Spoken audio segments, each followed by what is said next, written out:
here on the Bossman show. Got one of your former Atlanta Hawk favorites, now with Philadelphia, 76ers out of Virginia. My man, Mike Scott. Mike, what's going on up in Philly, man? What's up, man? How you doing? Man, doing good, bro. Doing good, Mike. I want to start you off, man. You got to trade from the Clippers to the Sixers. I feel like this has been a good move for you because Philadelphia plays there 1 in, 4 out spread style. You know, nice stretch 4, 5 can play multiple positions. I feel like that's you. So since you've been in Philadelphia, man, how have you felt being able to play on a team with a chance to go to the NBA Finals and have something to play for come April, May, and June? It feels good, man. I feel like, it's like a brand new season for me.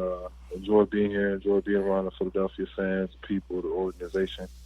So I just feel like I fit in, with that grittiness, playing with passion, playing with, physicality. I kind of just feel like I fit in with everybody. No doubt, that's you. You are a blue collar dude, man. You've been working hard your whole career, man, and I've seen you develop from being with the Hawks to a guy who can defend, shoot the three, rebound, do whatever you need on the court, man. I feel like Philly needs a guy like you, a nice glue guy who can do everything. And how's Coach Brown presented your role to you when you first got traded there? How did he tell you how you wanted you to play, how you this big role you got so far here? No, I just, continue to space the floor, being able to guard my man, being able to switch, 1 through 5, 1 through 4.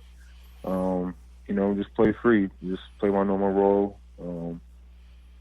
Come off the bench with a lot of energy, play physical, and just try to win. That's it.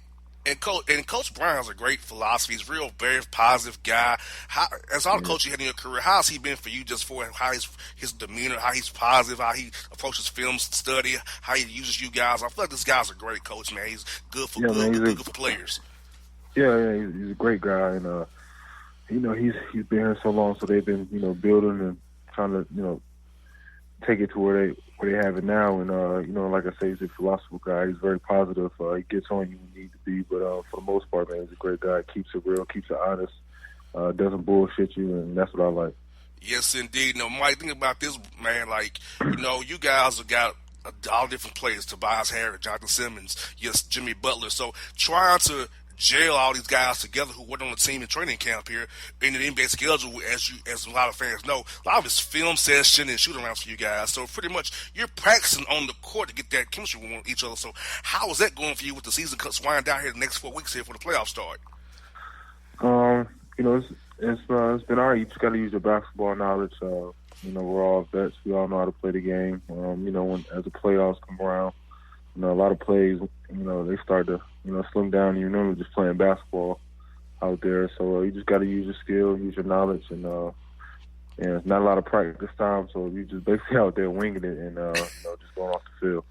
Yes, indeed, man. And for the talent on this roster, Mike, along with yourself, you got all these great talented guys, man. This is the most talented team you've probably been on in your career for as talent-wise, just on paper.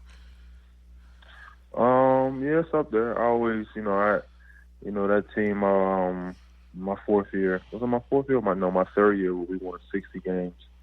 We was number one in the whole league. With I started 5 that went. We had players of the month. We had 4 All-Stars. D-Wade got hurt and Kyle got selected. So that third year was, that was probably one of my, favorite teams. But talent-wise, yeah, I think on paper, yeah. Yeah, man. Hey, I remember that team, man. I thought y'all had the city buzzing, man. You had Philip Stringer sold out. Them years, boy, I tell you. Oh, yeah. Yep. Y'all had it popping. Now, for you, Mike, I want to talk to you about the pick and roll defense, man, because a lot of teams is pretty much running a 1-4, 1-5 pick and roll to get a switch. So as a big man, you have to really be shifty and quick to defend those. Sometimes we even blitz those pick and rolls. So for you, man, as over your career, how have you gotten better for defending up those 1-4 pick and rolls or switches where you have to defend like a James Harden? We got Fox tomorrow night. Sunday you got Milwaukee with Bledsoe. So for you as a big, how do you approach trying to defend those guys and switches there? You got to watch film. I started switching on instead of watching a lot of film on. Of course, I'm going to watch film on the forwards and power forwards and who's playing, who's coming off the bench. But I started even paying attention more to the guards because, like you said, they're switching a lot. You got to know, what's their dominant hand, or if you can give them a little space, or you got to, get up into them and make them finish. So you got to know your opposition and just go out there and do it. You got that right now. When you play a guy like James Harden, man, how do you not Good luck. go for that pump fake and hit and get them hands on you, get that foul? It's like Right. he just trying to get you to put your hands out there, get that quick foul, and throw it up real fast.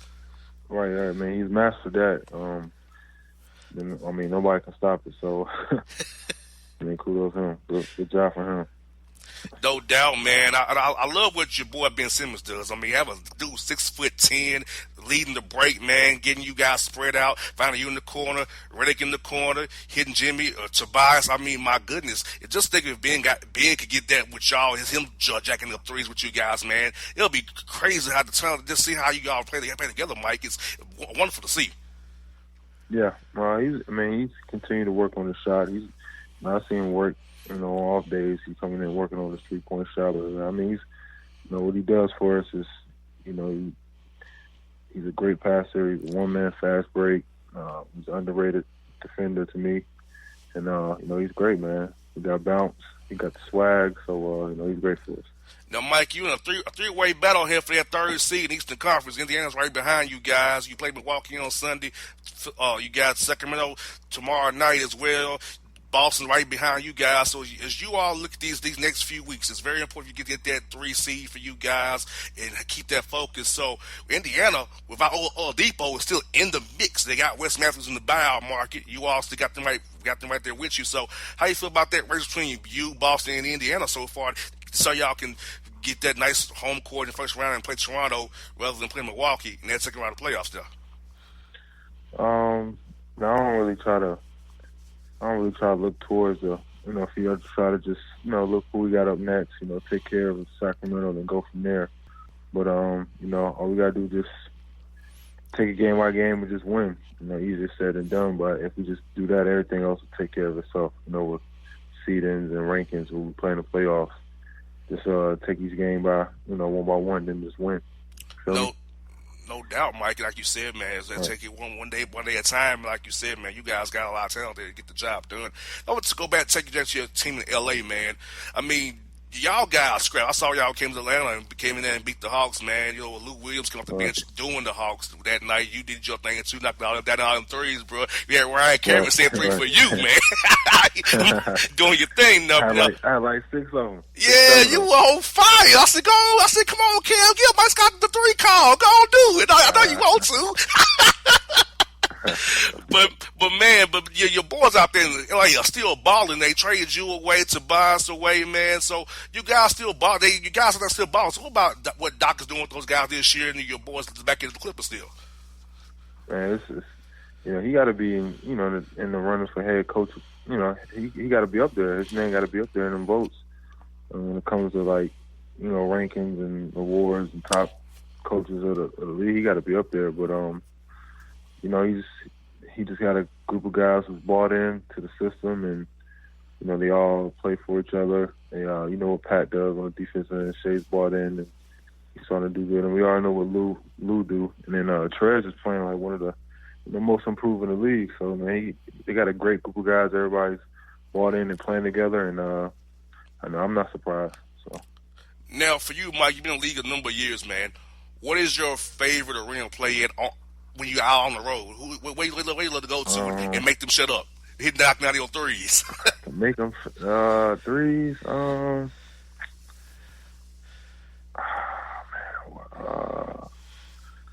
don't know. I like playing at Barclays. I don't know. I guess the way it's set up. I don't know. I've always liked that arena, playing at Barclays. Yeah, it's real cool, man. I like that. Yeah. That was real cool. It's lit real nice. The lighting's real right on point as well, man. Yeah, I like that arena. That was random, but I don't know. That's one of my favorites. I hear that, man. You know what? Now, me personally, I go on the road. I like going out to, go to the state. Them fans be talking crazy to you. I like going to Portland too as well. I know it's different. The city's a little bit slower, but the fans be out of control. And then OKC too a little bit when they ain't talking all crazy to you, saying the word they should be saying. Yeah. That's true. I'll probably say to get at the fans probably be Toronto. Their fans are brutal too. Their fans get into it. Yeah, I just hate going up there when it's cold, man. Those trips kill me, man. Like those pneumonia trips, bro. I hate them. Like you playing in Toronto, Right. Like you playing in Miami next night. You also got to get sick. I mean, what are y'all doing? I mean, NBA be tripping sometime with that, bro. Now I want to talk about your. Yeah, don't have no run in with the police. Good luck. You got that. Ever. I'm telling you, trying to get to Toronto. Hey, Sorry, Toronto, I love y'all, but y'all used to give me a hard time. But it's all good. yeah, I feel that, bro. Now let's talk about your Cavaliers, man. You know, Coach Bennett doing his thing down there, man. You might get you're number one seed. So, how you feel about your Cavs, man? How you think they gonna do this year, man? I don't even want to say because last year I'm just going to just wait till the tournament comes and that's it. I ain't watched none of their games this year. Oh wow! Now I was gonna ask you about this though, Mike. You know, you play for Dave Legato and Coach Bennett. So how are those two guys to play for as people, man, as men who have been in the Cavaliers there? Man, Coach Ben is great, man. He's a player's coach. He knows what it takes to go to the next level, but he's also, put together, a real great, program there at UVA. And first when he got there, we didn't see it because we was ignorant, stubborn, we didn't want to see it. And then we finally started to see like, man, this guy's really changing everything. It's changing for the good. So, yeah. Yes, indeed. Yeah, you all doing big things out of Virginia, man. I get your squad. Now, that's my guy for you, bro. I got some fans want me to ask you this question. What is your typical game day routine as you get ready to play, man? What's your typical day like on game day? Go to the gym, shoot, probably about an hour that morning. If we don't have a shoot around or anything. Come back, eat, take a nap, take a shower, and go to the gym. I don't really got nothing. I listen to a lot of ratchet music, a lot of trap, savagery music, so yeah. Okay. Now, okay, let me ask you this. So who's your favorite savagery trap rapper? Because I like Kodak Black.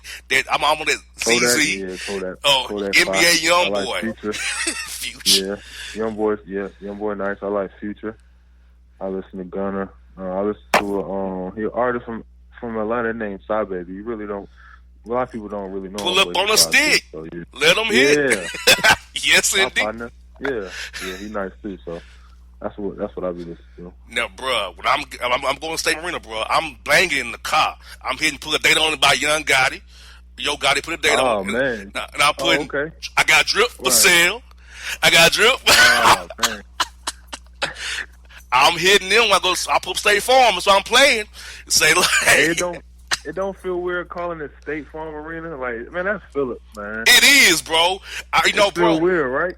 It does feel weird. Calling it State Farm to me, I still call it Phillips Arena. I try to be proper and say the right thing, but to me, it's still Phillips Arena. It's still Phillips. State Farm, I gotta get used to that, bruh. Well, look here. When y'all come to play on 23rd, because I'm going to be saying go Sixers because the Hawks need the tank. So lose, Hawks. Oh, okay. Mike, throw it down. I'm like, have fans wear your old Mike Scott jerseys, cheer for the Sixers on the 23rd. I'm going to have a fresh hockey jersey for them, too. No doubt. Well, yeah, bro. Like, I can't wait for that game next Saturday night, man. I'm looking forward to it, bro. Seeing you back in town again, bro. We got to do this again, but in the playoff time, my man. Hey, it's been great to have the show, Mike. You the man, bro. Put it down on them Hawks, man. Beat the Kings and Giannis on Sunday, too, brother. Just do it, bro. Yes, sir. I appreciate that, boss. All right, Mike. You be good. Talk to you Saturday, bro. All right, bro. No doubt. Folks, it's Mike Scott. My heart skips skipping the beat. You're not close enough, so that space between you and me, let's lose it. The way you're dancing, swaying to the music, girl, that body and how you move it. Every time you cross my mind, girl, I lose it. Alexa, play the Country Heat playlist. Okay. I don't think you know what you're doing to me. You got With Amazon Music, a voice is all you need. Get tens of millions of songs. Download the Amazon Music app today. All right, folks, back in the Jared the Bossman show, we're joined by Gina Thomas to talk about your Atlanta Falcons from SB Nation. Gina, how's it going in the ATL today?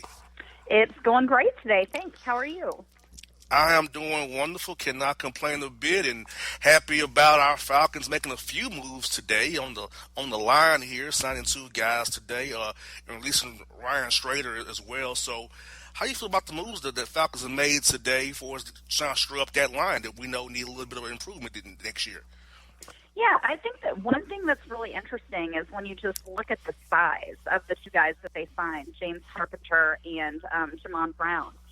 They're massive, and the team has said that they're planning on sticking with the outside zone scheme that Kyle Shanahan brought to Atlanta in 2015. That's obviously worked very well for them in general, a little bit less well after Shanahan left and Steve Sarkisian took over.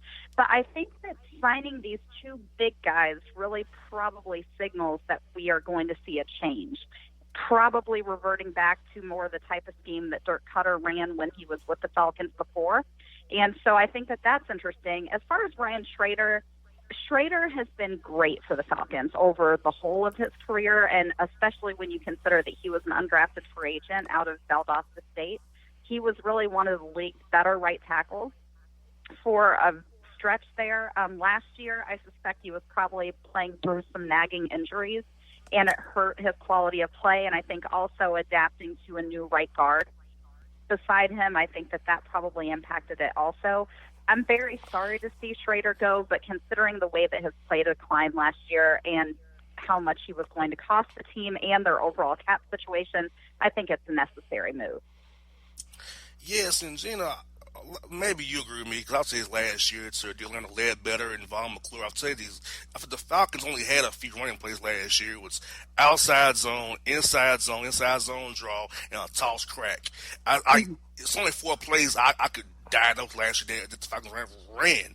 And I felt like Steve should have maybe been a little more creative with the run game, maybe. Could have helped some, but when you're running the same 4 plays, you can't do much with that. They're going to stop it. Yeah, that's very true, and that's been something that was a consistent complaint about Steve Sarkisian, both the creativity and the fact that he seemed to run the same 4 plays.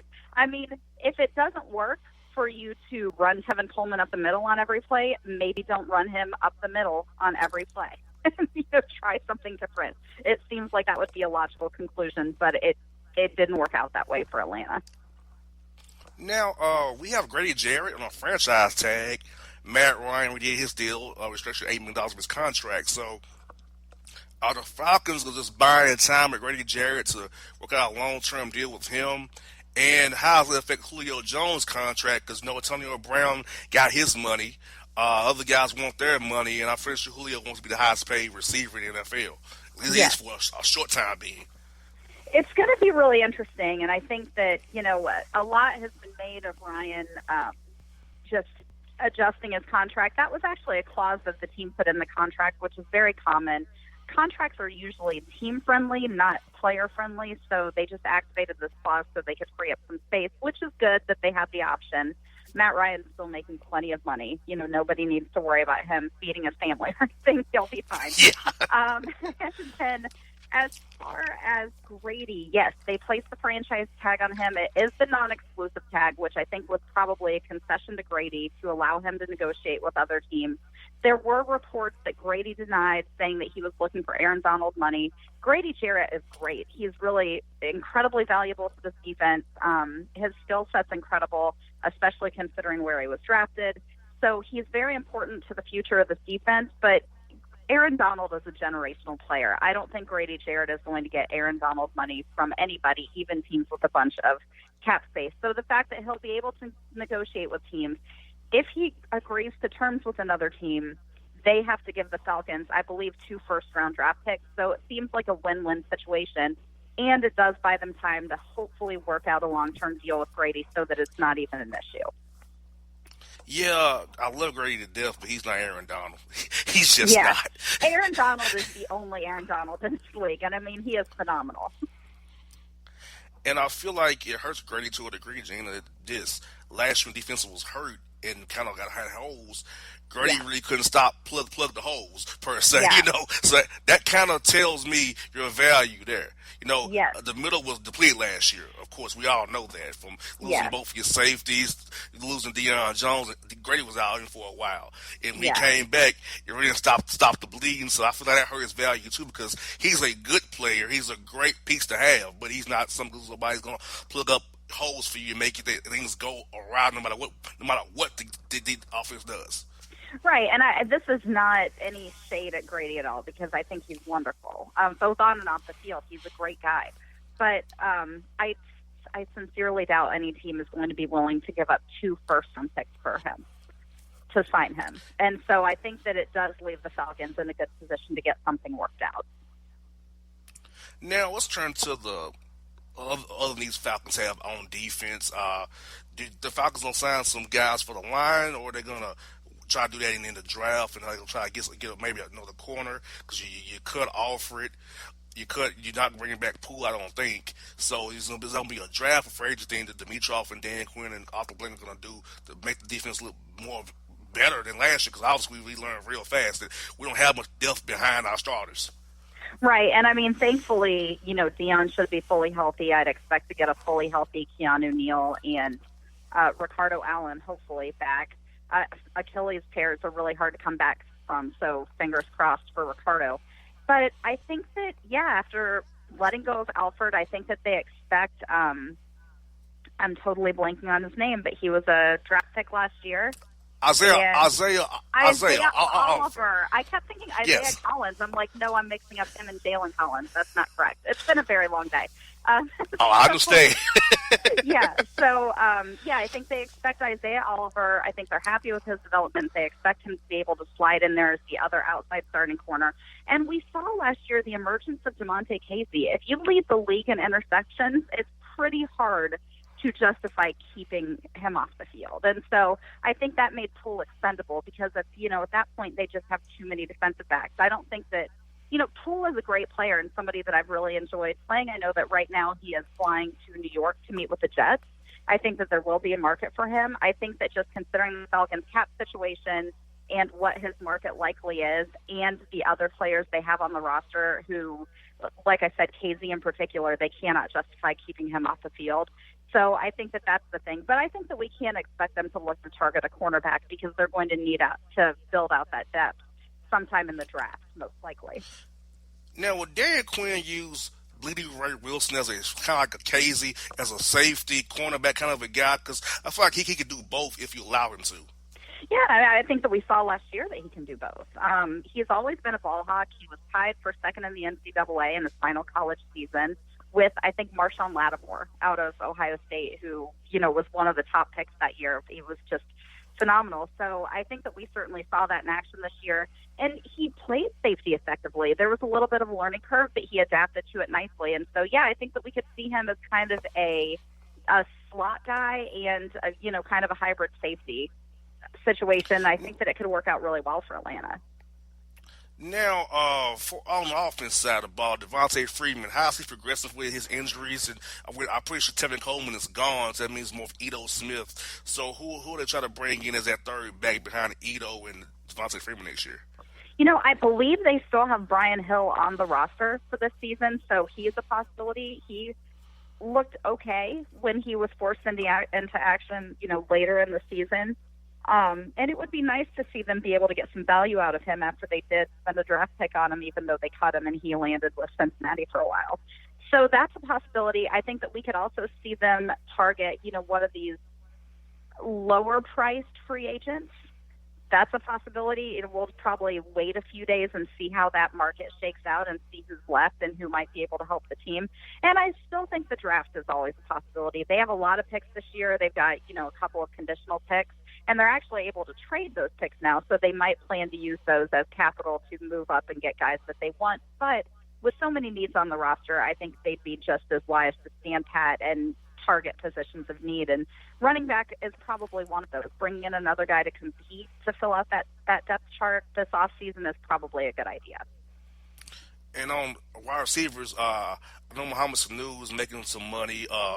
Ridley was, to my opinion, drafted to replace Mohamed Sanu. So, but then he leaves you with Justin Hardy, Marvin Hall, and Russell Gage. So that's not much to just to sing about. So do you think a wide receiver is going to be in the picture, because you got to do something behind Julio and Ridley if you decide to bring back Sanu, which I hope they will. But if they don't, you need something to help those guys out.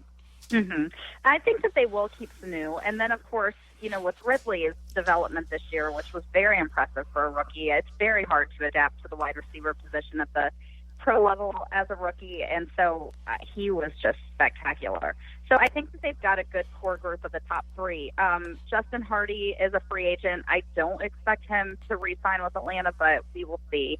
No matter what, he does have chemistry and familiarity with Matt Ryan, and so that could be enough to lock up his spot. I think Marvin Hall is gone. So, again, I think that we'll see them maybe look for who's left as free agency continues to shake out. With those top three guys on the depth chart, and like I said, I do think that they'll keep Sanu. I think that they're in pretty good shape, and so they can, target less expensive players to round out that depth chart and still give Matt plenty of talent to work with.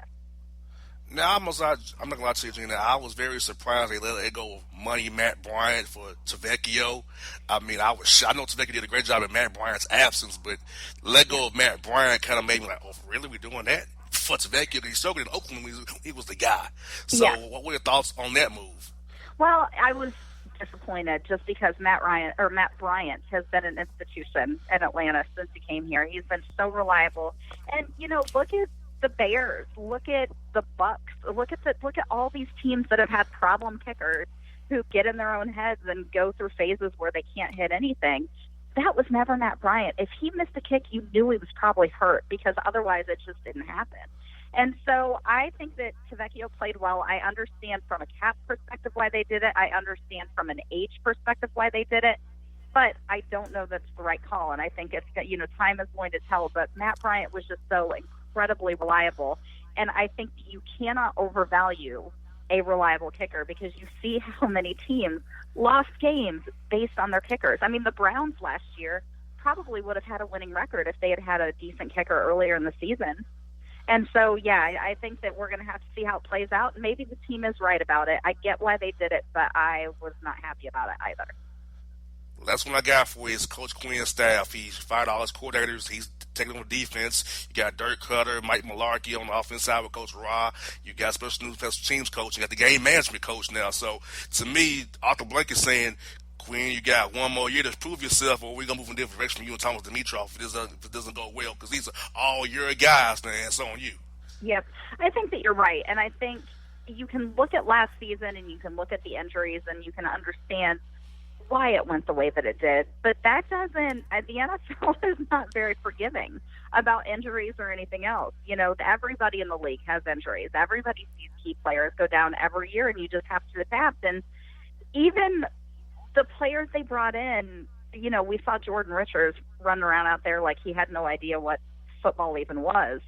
So I think that it's fair to raise some questions about how things were handled, even after even after the injuries, with the guys they brought in. I think there's some questions around coaching. I think that Quinn bringing in a game management coach is very smart and very necessary. I think that it's been shown to be his weakness, and so having some help there will be good.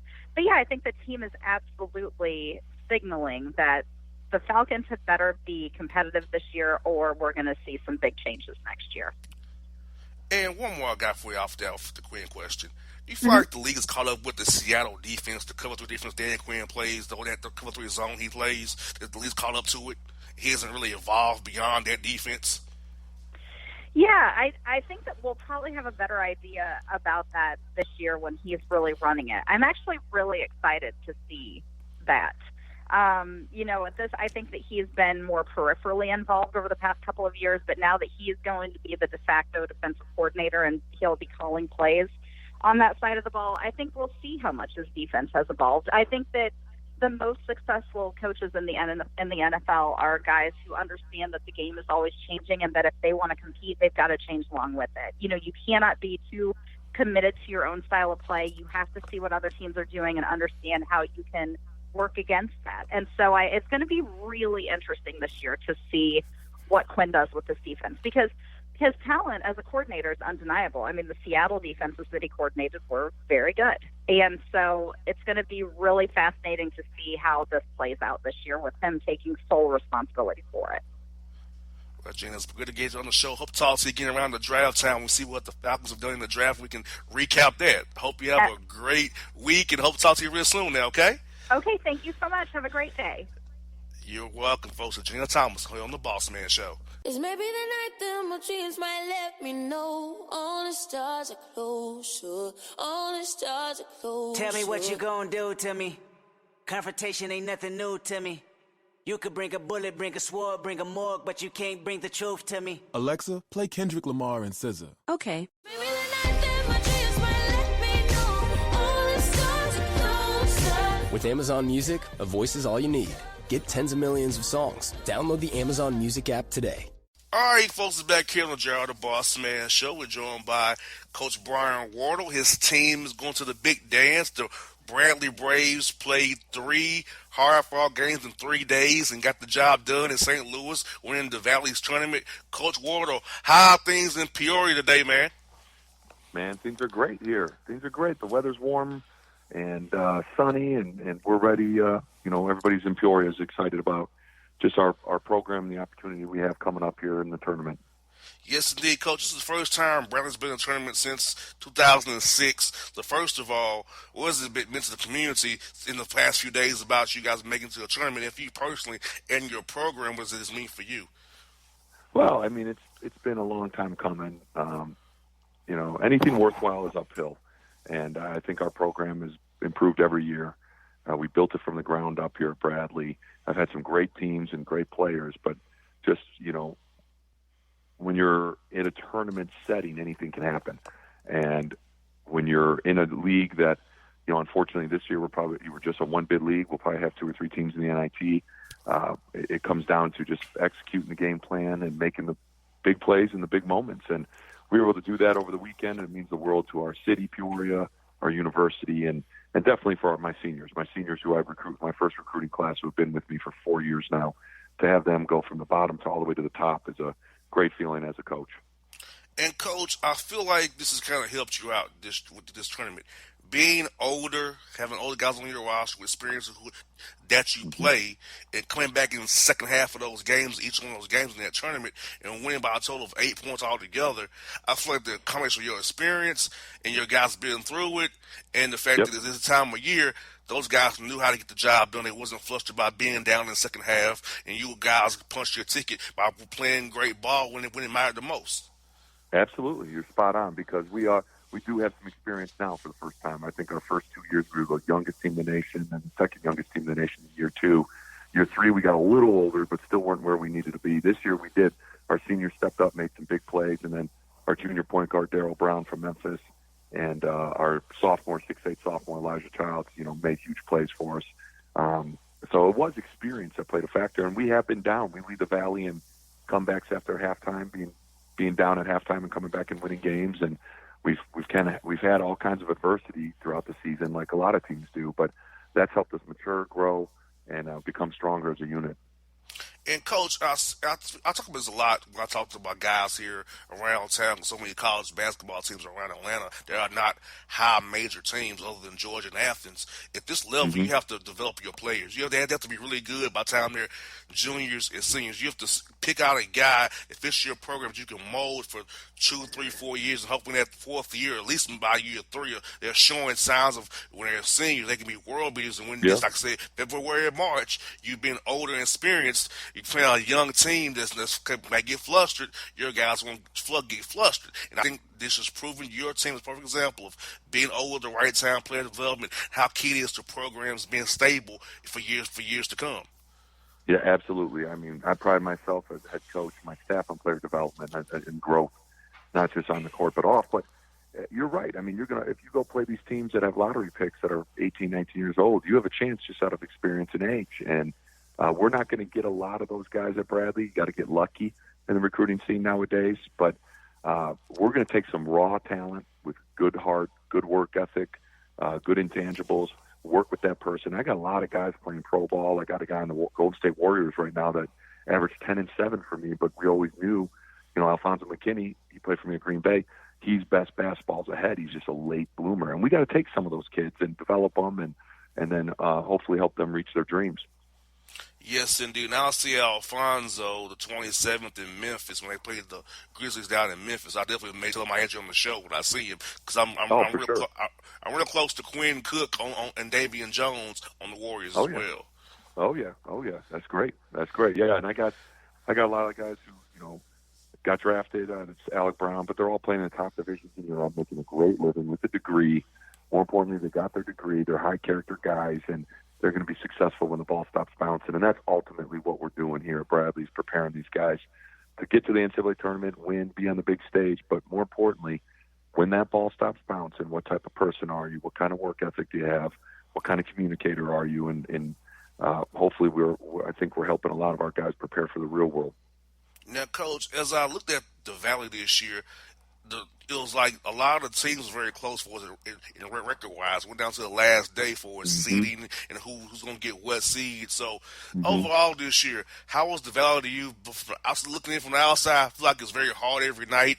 Some schools surprised like Missouri State with Dana Ford. His first year there, surprised a little bit there. Loyola was always doing that thing. They're a little down this year as well. But it's like the Valley was every night was a hard night no matter what you do, Coach. It is. It's a great league to play basketball. It's a basketball league. Every time you go on the road, there's big crowds. And we led the league in attendance, which says a lot because a lot of schools in our league get great crowds. So winning on the road was hard. There was a lot of parity. If you look at the net rankings, we're like one of the only teams that has all 10 teams between 120 and 200. We have no one below 100, no one above 200. That's how balanced our league is. So it was a dogfight every night. And we do have 5 or 6 teams in our league that play slow, that grind you out and are physical. It's a defensive league. So it was a dogfight every night, close games. And I think all that experience prepares us for the tournament. Because if you look at the Valley, we've had a lot of success in the NCAA tournament, no matter if we had 1, 2, or 3 or 4 teams in. Our league is a tough-minded league that knows how to win. And I think that's going to hopefully help us come this next week. And, Coach, for you, back-to-back 20-win seasons there at Bradley, and I know it's helping you on the recruiting trail because, you're going to get guys who want to see your name, Bradley, come up on TV on Section Sunday and say, oh, Bradley, I might want to go there now. So this is the best thing to pitch to a guy you're talking to. I'm in a tournament, punching my ticket. You can come here, 20-win seasons, you can great city to live in, great education. You can come here and play and become something. Absolutely. I mean, you sell the vision in recruiting, but now you got a lot of substance to what you got facts and results to back up your vision. And Bradley University is in a great city, Peoria. It is a great education, private school. Men's basketball is a flagship sport.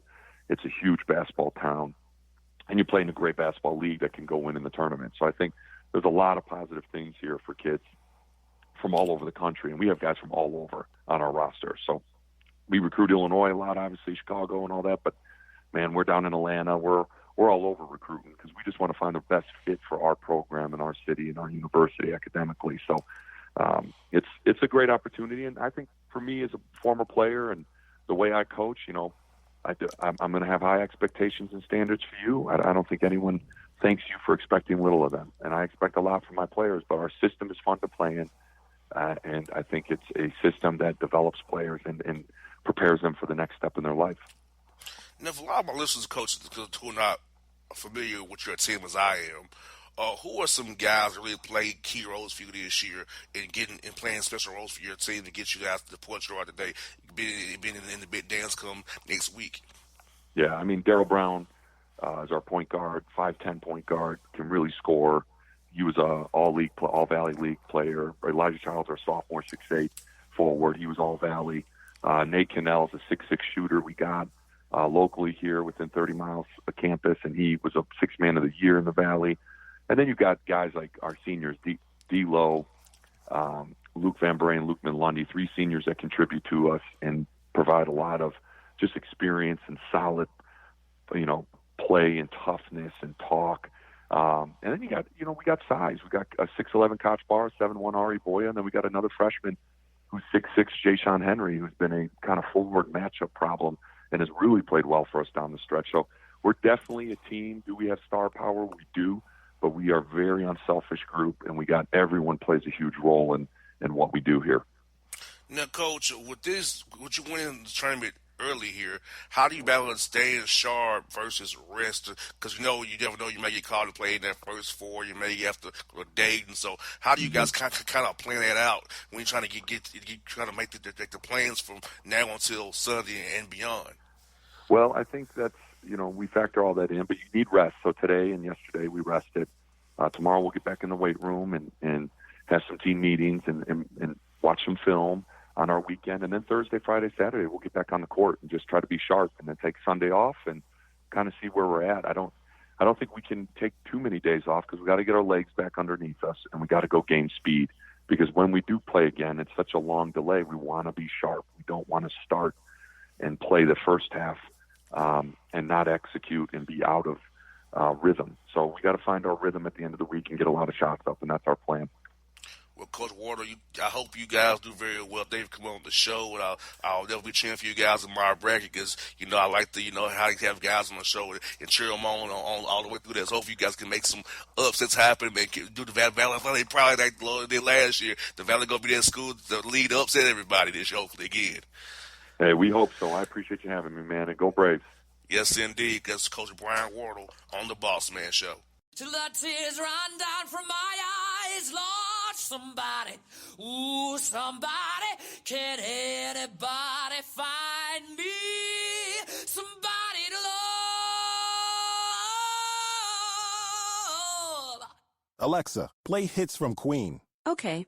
Somebody to love. Somebody. With Amazon Music, a voice is all you need. Get tens of millions of songs. Download the Amazon Music app today. All right, folks, back here on the Gerald the Boss Man Show. More March Madness coverage. We're going to talk to the Gardner Webb's head coach, Tim Kraft, the running Bulldogs out of the Big South. Coach Kraft, how are things for you, man? I know you living the dream right now down there. Hey, that's exactly right, man. I'm just living the dream, man. It's a dream come true to get to this point and win a conference championship and have our team go in the NCAA tournament. That's exactly right. That's what we're doing right now. And, Coach, for the first time in school history, you're off the list now of the schools that have been to the big dance. Now your school's off that list, man. How's it feel? How's the community down there feeling? How's the administration feeling and the students? What's the vibe the last since you guys came back with the Big South title here?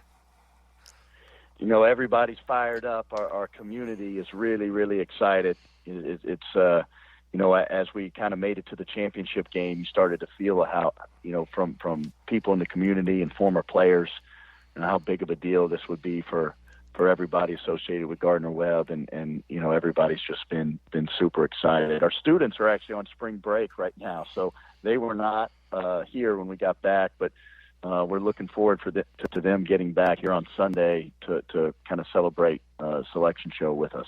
It's going to have to be a wild watch party. I can't even imagine it's the wild watch party. Yeah. These kids going to be having to come out spring break would be Destin, Panama Beach. I remember those days, Coach. You get back, you're still on that emotional high. And then you got this coming. Oh, my goodness. It's going to be wild on your campus. It's going to be lit on your campus, Coach. They're going to have something to be excited about, that's for sure. Yes, indeed, man. And a 23-win season here, Coach. I tell you what. How does that make you feel first as the head coach? Getting 23 wins is 23 wins. That's a heck of a year right there. And secondly, does that show about the support you have from your staff, your players, administration? Because without the administration and your staff and your players, you can't get all these wins you guys have had. So having the support of all those factors and plus winning those games on the court, man, that makes you feel so good, Coach. Know that the hard work that you put in is paying off here. Yeah, no doubt. We've had a great year. And, everybody's been a big part of it. Obviously, you got to have good players. You got to have good assistants that can recruit good players. And you got to have an administration that is behind you and aligned with your vision for the program. And, we have all of those things here, and we've had them here for several years, but to really put it all together this year. And, my coaching staff has been tremendous. My assistant coaches have done just a great job, not only recruiting, but also developing our players each and every year, and helping them get better, helping us coach this group. And, we got a really special group of players that has really played for each other this year, has really bought into, what we're trying to, our vision for how we wanted to play. And, it's been special to see it kind of come together here in the last month or so. And, Coach, for my listeners who are not familiar with your roster as I am, who has been the guys who really played key roles for you this year and helped get you to the point you are today? Yeah, well, we've got 3 seniors. Brandon Miller is a fifth-year senior who's kind of a guy that's been a great leader for our team. He's played limited minutes off the bench inside, but he just brings great leadership and a great perspective just with his experiences. David Effiani is another fifth-year senior who was an all-conference player, was our leading scorer, 6'2", really athletic guard, attacking guard. He's had a tremendous season, super efficient season, shooting over 40% from 3, over 50% from the field, positive assist turnover rate. Just had a tremendous season, and really has grown as kind of a leader for our team as well. And then DJ Laster is a post player, kind of an undersized, face-up post player that can play inside and out. And DJ just he was the MVP of our conference tournament, had 32 points in a conference championship game. And DJ really has just come alive here over the last few weeks. And he's had a good season and a solid season, but he's really played at another level here in the last few weeks and has, carried us in some of these conference tournament games. Those are 3 guys there. I mean, we're really, got a group that has a kind of a deep team. We play 2 point guards, Jaheim Cornwall and Christian Turner, who are both really, really solid. We got a freshman by the name of Jose Perez that has had a tremendous year, started for us at the 4 spot.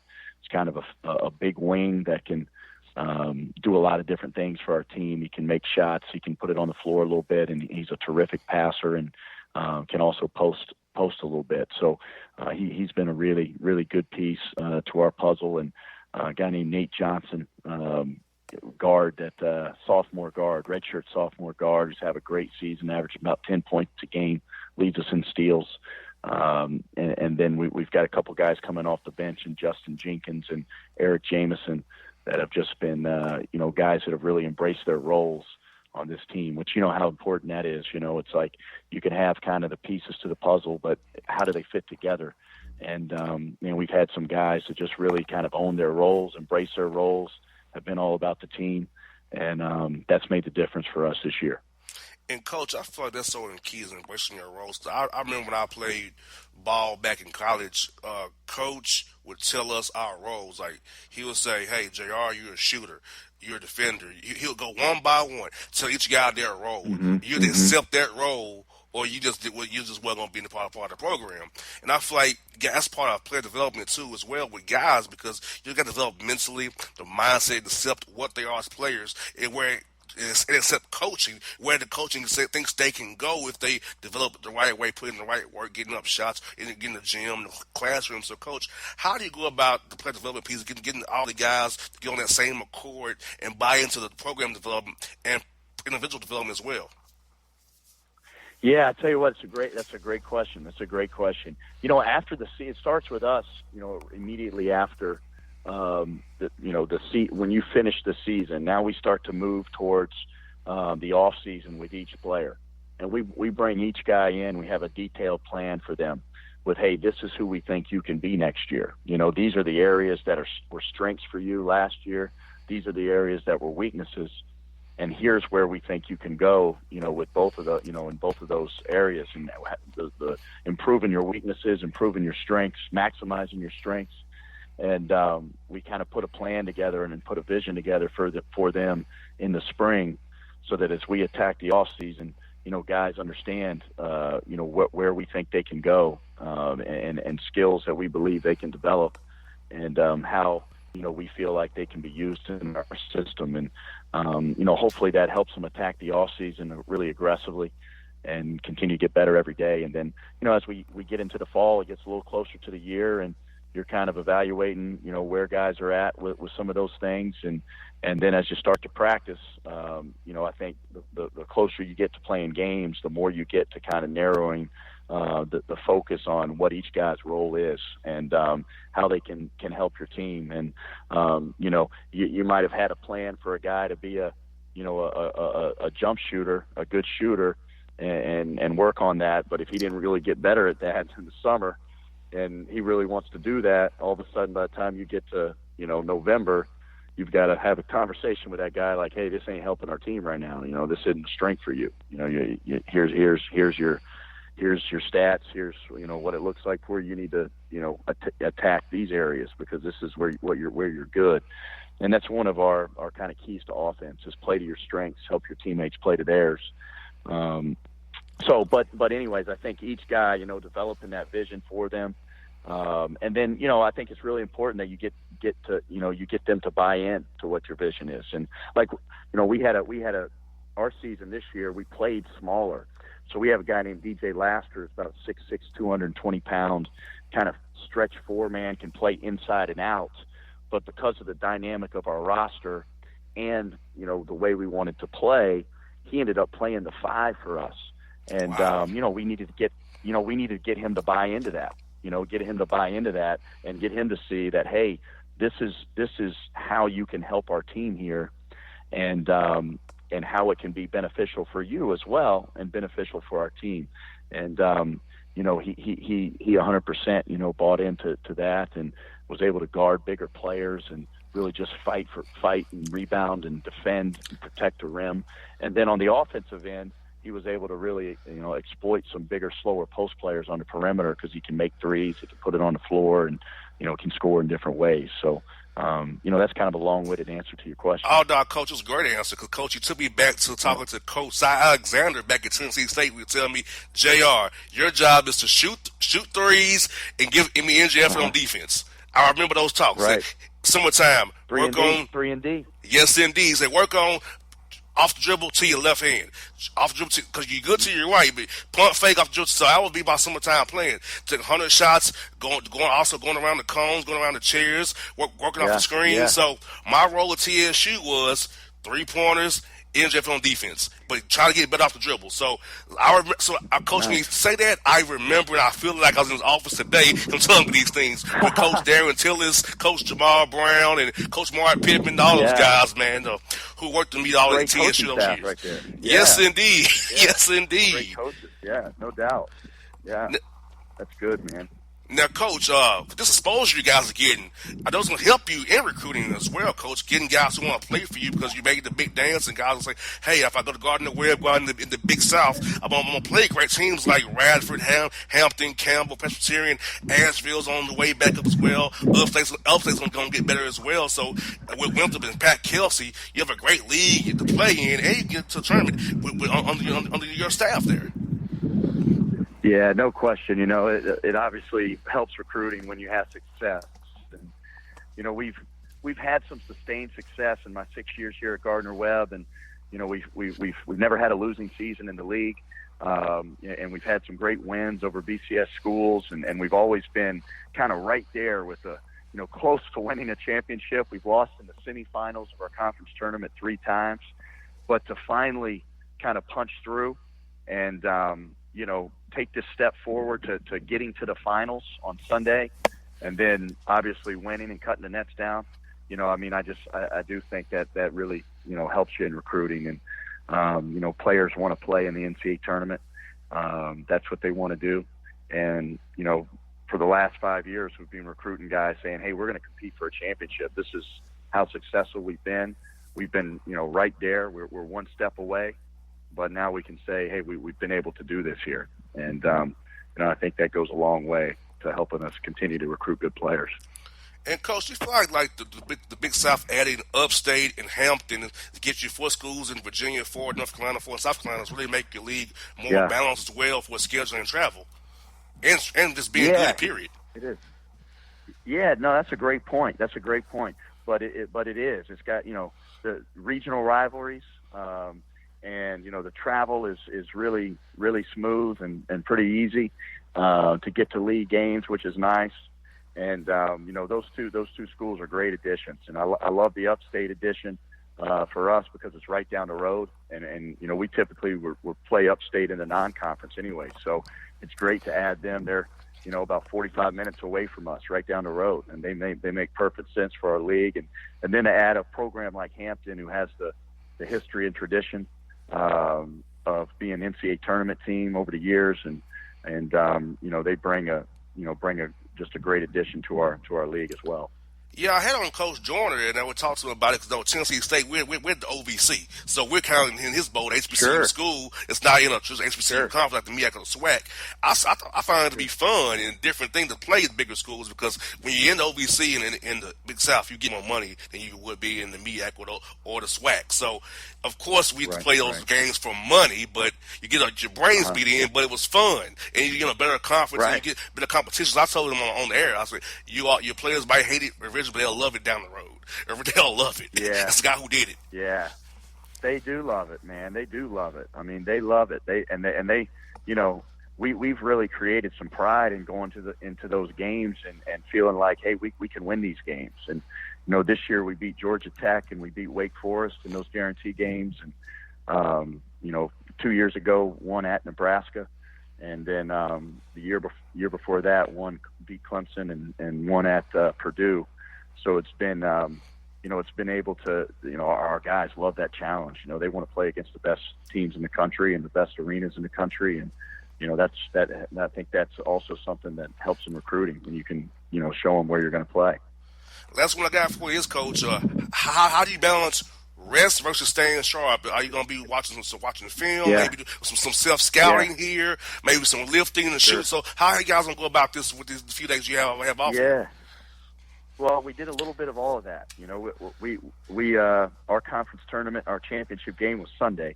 We took Monday and Tuesday off, so we gave them some rest. We came back in the gym on Wednesday, just did some skill and some shooting conditioning for about a little more than an hour. And then Thursday and today we kind of had pretty normal practices, pretty normal. Thursday was really competitive. Today wasn't quite as much live stuff, but was a fairly normal practice. And then tomorrow we're actually going to bring some officials in and really kind of make it a little more like a game, just in terms of trying to keep our guys game ready. A lot of the schools that we could potentially end up playing in the tournament are playing right now. They're playing in their conference tournament. So we want to keep that edge with our guys right there. And so we'll do a scrimmage a little bit with some officials tomorrow. And then we're actually going to take Sunday and take it completely off and just enjoy the day with the selection show. I hear that, Coach. Yeah, I'll be on the road heading back to Atlanta from Nashville doing this lecture show. So hopefully you all get a good draw, man. Hopefully it works out real well for you. But if not, Coach, I definitely want to have you on the show again during the spring and summertime, man. Check on how your program is doing. If you're ever in Atlanta, Coach, recruiting, love to have you come to our studio and chop it up with us, man. Love to have you back again anytime, man, we'd Coach. love to. We'd love to, man. We love Atlanta. We recruit a lot of guys from Atlanta. We've got several guys from Atlanta on our roster right now, man. So yeah, I'd love to come by. Yes, indeed. Well, Coach Kraft, good luck, buddy. I'll talk to you real soon, man. Thanks, JR. Take care, man. Thanks for having me on. All right, folks. It's Tim Kraft of the Bossman Show. Gardner Webb. Hello, my name is Travis Williams, President and CEO of Academics and Athletic Consulting, focusing on educating and empowering tomorrow's collegiate athletic leaders. My passion is for the education and genuine concern and care for today's student athlete. It's the centerpiece of my life's work. A college education, both in and out of the classroom, is a truly rewarding benefit. For more information on AAC, you can go to www.academicsandathleticsconsulting.com. Once again, www.academicsandathleticsconsulting.com. Or you can follow me on Facebook at Academics and Athletic Consulting, or Twitter at Coach TWill24, or Instagram Travis L. Williams 24. Or you can call me at 404-542-6079. Once again, AAC is very proud to partner with J.R. McHenry of the Bossman Radio Show, covering sports and entertainment across the country. Please tune in weekly for informative, entertaining, and expert analysis on today's sports and entertainment topics. Thank you.